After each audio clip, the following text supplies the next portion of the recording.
दोस्तों, करवा चौथ का व्रत आ रहा है और करवा चौथ व्रत से संबंधित बहुत सारे सवाल आप सभी के आ रहे हैं। तो इस वीडियो में हम आपके सभी सवालों के जवाब देने वाले हैं, जिससे कि करवा चौथ का व्रत आप अच्छे तरीके से कर पाए, पूर्ण श्रद्धा भाव से। और क्या चीजें हमें नई लेनी है, क्या हम पुरानी इस्तेमाल कर सकते हैं, और कौन सी कथा कब सुननी होती है। और ज्यादातर बहनों के ये प्रश्न है कि परिवार में जैसे कि आपकी सासू माँ है, आपकी जिठानी है, देवरानी है, उन सब के लिए अलग अलग चौकी लगानी है कि एक ही चौकी पर एक ही करवा का इस्तेमाल करते हुए हमें पूजा करना होता है।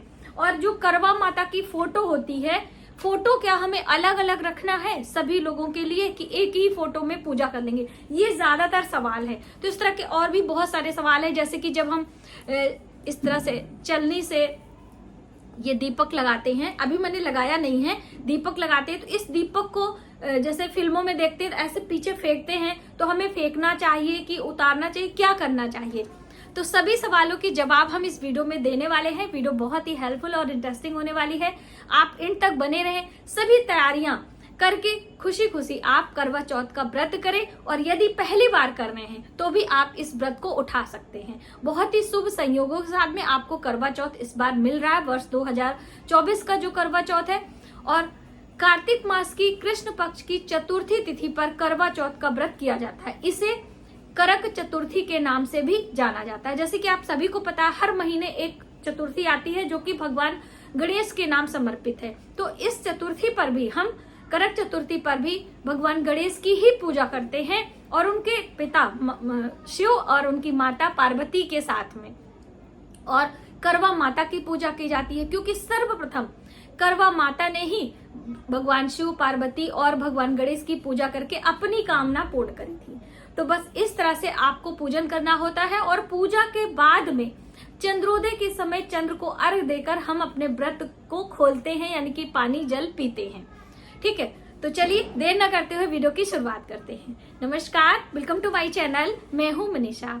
दोस्तों, यदि आपने हमारे चैनल को अभी तक सब्सक्राइब नहीं किया है तो प्लीज सब्सक्राइब करें, बेल आइकन को प्रेस करें, जिससे हमारी वीडियो की नोटिफिकेशन आपको सबसे पहले मिले। और करवा चौथ व्रत की पूजा मैंने प्रैक्टिकली आपको ऑलरेडी करके दिखाई है, कैसे हमें पति का पूजन करना होता है, और भी बहुत सारी वीडियोस हैं, तो आप उसे सर्च कर सकते हैं। करवा चौथ व्रत पूजा विधि मनीषा त्रिपाठी करके आप लिखेंगे, आपको मिल जाएगी। आगे आने वाले समय में भी हम आपको हर टॉपिक पर वीडियो लेकर आने वाले हैं। तो चलिए फटाफट से आपने सब्सक्राइब सवाल लेते हैं। ज्यादातर जो सवाल था चौकी को लेकर का, कि हम परिवार में अपनी सासू माँ, देवरानी, जेठानी, या कभी कभी ननद लोग भी आ जाती है, पड़ोस के लोग भी आ जाते हैं, ये पूजा सखियों के साथ में की जाती है। तो अब ऐसे में हमें कितनी चौकी लगानी है? तो देखिए, आपको एक चौकी लगानी है, बड़ी चौकी लगाएं, छोटी लगाएं, आपको एक चौकी लगानी है। और एक ही प्रतिमा लेनी है। करवा माता की जो फोटो होती है, ये बहुत ही मतलब आप देख सकते हैं, इसमें माता करवा है, इसमें सूर्य है, चंद्र है, भगवान गणेश है, शिव भगवान है, सभी हैं।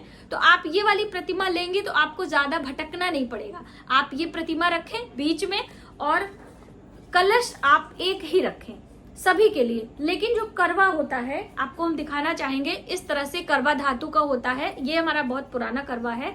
तो करवा इस तरह से धातु का, और एक मिट्टी का होता है, जो कि अभी यहाँ मिट्टी का मेरे पास नहीं है। तो इस तरह से मिट्टी का यहाँ पे ऐसे आगे लगा होता है, जैसे इसमें होता है। तो वो एक मिट्टी का आपको अलग से लेना होता है। लेकिन जब हम सखियों के साथ पूजा करते हैं, तो देखिए, अपने कुल परंपरा के अनुसार भी बहुत सारी चीजें होती हैं। जैसे कुछ लोगों के यहाँ सिर्फ एक करवा पहली बार लिया और हर बार इसी से पूजा करते हैं। कुछ लोगों के यहाँ दो करवा होता है, जो कि इस तरह से फेरा जाता है और फिर एक करवे से जल दिया जाता है। कुछ लोगों के यहाँ इसमें मिष्ठान भरा जाता है और अपनी सासू माँ को दिया जाता है। तो ये आप अपने कुल परंपरा के अनुसार करिएगा।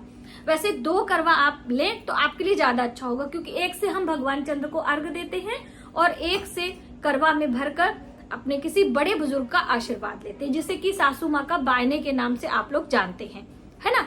तो ये हो जाता है। और कोई कोई लोग करवा से जल भी पी लेते हैं। तो देखिए, जो आपके यहाँ होता है आप उसी को करें।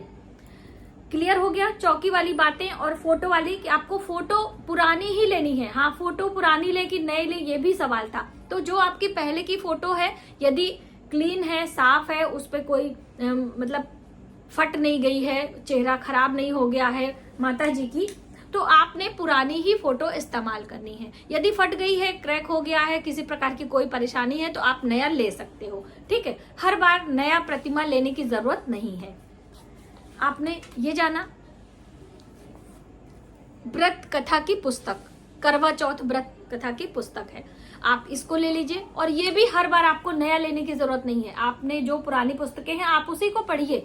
हर व्रत की बता रहे हैं, हर व्रत में भी ऐसा ही, हर साल हमें नया ही लेना होता है।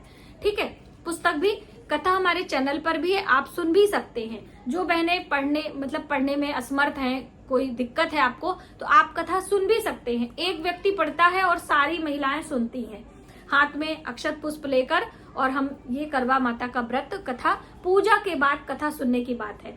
हाँ, बहुत सारे ये भी लोग पूछ रहे थे कि दीदी हम कथा कब सुनेंगे, सुबह सुनेंगे कि शाम को सुनेंगे? तो संध्या के समय 16 श्रृंगार करके इस व्रत को किया जाता है और निर्जला रहता है। तो देखिए, श्रृंगार वगैरह में कुछ समय चला जाता है महिलाओं का, तो उसमें भी समय निकल जाता है। तो श्रृंगार करने के बाद चौकी लगाकर पूजा अर्चना कर ले। और सुबह, जैसे 2 बारी पूजा की बात होती है, सुबह सवेरे एक बार करते हैं, एक बार शाम को। तो सुबह आप संकल्प ले लें, चाहे तो सुबह भी चौकी लगा सकते हैं यदि आपके घर बड़ा है, आपके स्थान है। नहीं तो अपने पूजा मंदिर में अक्षत पुष्प जल लेकर निर्जला कर रहे हैं, जल फल कर रहे हैं, कैसे भी आपको संकल्प ले लेना है भगवान गणेश के सामने। और फिर दिन में व्रत करके, श्रृंगार करके, अपनी पूजा की तैयारी करके, शाम को शुभ मुहूर्त में पूजा करके आपको शाम को चंद्र को अर्घ देना होता है। 8 साढ़े 8 बजे जब हम आपको पूजा मुहूर्त की वीडियो देंगे तो उसमें आपको हम बताने वाले हैं। अभी तो ये बहुत पहले आपको वीडियो मिल जाएगी, तो आप थोड़ी सी तैयारी समझ लीजिए। तो उस समय फिर आपको चंद्र को अर्घ देना होता है। पहले से आप पूजा करके आराम से रहिए। कोई लोग पूजा करके तुरंत चंद्र को अर्घ दे लेते हैं, तो कोई परेशानी नहीं है, आप कभी भी कर सकते हैं। मुहूर्त में करें, वो आपके लिए ज्यादा अच्छा है। ठीक है, अभी आती है बात कि हम चलनी के लिए, कि देखिए प्लास्टिक की चलनी ले कि क्या है। तो देखिए, चलनी क्या होती है, ये आपने मेरी वीडियो देखी होगी, तो सबसे पहले जब था तभी से ये मेरी चलनी है। और इसे हम पूजा करने के बाद सुरक्षित रख देते हैं। तो ये देखिए साफ सुथरी है, कोई परेशानी नहीं है। जैसे कभी कभी पानी वगैरह लगकर ये जो छलनी होती है इसमें जंग लग जाता है, तो चलनी खराब हो जाती है। तो ऐसे में आपको बदल लेना है। और प्लास्टिक की चलनी नहीं लेनी चाहिए। ऐसा कोई पाप नहीं है कि आप ले लोगे तो आपको परेशानी होगी।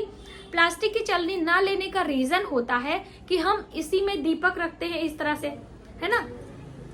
आपको सिंगल बाती वाली दीपक रखना चाहिए जिसकी लौ ऊपर हो, सामने की लौ जलने का चांस रहता है। तो कभी कभी क्या होता है कि हम ऐसे देख रहे हैं और लौ से चलनी जल गई प्लास्टिक की इधर उधर, तो हमारे मन में भाव आता है कि हमारा अशुभ हो गया, अभी क्या होगा, ये वो। इसीलिए आप लोहे की लेंगे तो थोड़ा बहुत इधर उधर लौ हो जाएगा, तो आपको कोई प्रॉब्लम नहीं होगी, है ना। तो ऐसे कोई दिक्कत नहीं है, आप प्लास्टिक की ले, लोहे की लिए, लेकिन लोहे की ज्यादा ठीक होती है प्लास्टिक की अपेक्षा।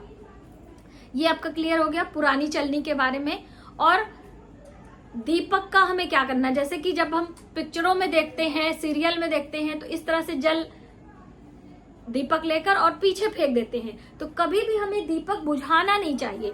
आपका ये जो दीपक है, हम भगवान चंद्र को आरती करते हैं और अपने पति की आरती करते हैं। उसके बाद इसे कहीं भी सुरक्षित रख दीजिए। जितनी देर इसमें घी तेल रहता है वो जलता है, स्वतः ही शांत हो जाता है। और चंद्रदेव को अर्घ देने के लिए अलग से जल आपको कच्चा दूध, मिश्री, सफेद पुष्प, अक्षत डालकर बनाना चाहिए, दूर्वा घास के साथ में, शुद्ध जल में, और हो सके तो चांदी के पात्र में। हर बारी हम आपको बताते हैं, इस तरह से आप करके रख लें। पूजा की जो थाली होती है आप खुद ही डेकोरेट कर सकते हैं। आप अपने इसमें हल्दी कुमकुम लगाकर भी, आपके जो स्टील की थाली होती है पूजा वाली, वो भी ले सकते हैं, कोई जरूरी नहीं है।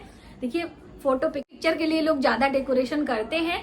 आप साफ सुथरी चीजों को और शुद्ध चीजों को ही अपने पूजा में इस्तेमाल करें। स्वयं के पहनने के लिए कपड़ों की बात है, चूड़ियों की बात है कि हम पुरानी पहने कि नहीं पहने, तो देखिए अगर आपका बजट है तो आप ले लीजिए, नहीं है तो आपके विवाह की साड़ियां हैं, लहंगे हैं, आप उसे पहन लीजिए, चूड़ा पहन लीजिए। लेकिन चूड़ा पहनते समय आपको एक कांच की चूड़ियां जरूर पहननी होती है, ठीक है। तो इस तरह से आप अपनी पूजा की तैयारी में अपने आप को लगाएं। और लेकिन जो पूजा में आप करवा माता को या माता पार्वती को श्रृंगार की सामग्री, कोई चुंदरी चढ़ा रहे हैं, कोई फल मिठाई, वो सारी चीजें नहीं होनी चाहिए, उसमें पुरानी नहीं चलेगी।